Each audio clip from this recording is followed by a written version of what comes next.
लातूर जिल्हाधिकारी कार्यालयामध्ये या राज्याचे मंत्री माननीय जी सुनीलजी तटकरे साहेब यांना राज्याचे कृषी मंत्री माननीय श्री कोकाटे साहेब हे विधान भवनामध्ये आपल्या मोबाईलवर रमी सर्कल गेम खेळत असतानाचा व्हिडिओ व्हायरल झाला होता काल दुपारी.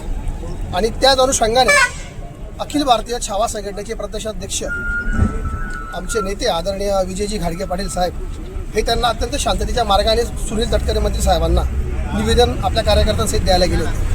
आणि तेथे त्यांच्यासमोर पत्त्यांची गट्टी देखील त्यांना टाकण्यात आली. अत्यंत शांततेच्या मार्गाने लोकशाहीच्या मार्गाने हे आंदोलन होतं. मंत्री तटकरे महोदयांनी देखील अत्यंत शांततेचे निवेदन ऐकून घेतलं आणि स्वीकारलं देखील.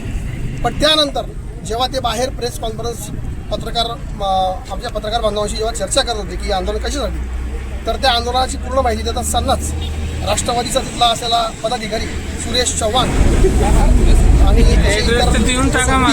यांनी अचानक तिथं येऊन आमचे आदरणीय नेते श्री विजयजी घाडगे यांच्यावर अत्यंत अमानुषपणे भ्याड हल्ला केला. आणि हा हल्ला म्हणजे पूर्ण आपण कालपासून त्या चित्रफित बघत आहोत. त्या व्हिडिओमध्ये आपल्याला दिसतंय की ते अत्यंत शांततेने आपलं निवेदन देत होते आणि तेवढ्यात यांचे 10-20 लोकांचं टोळं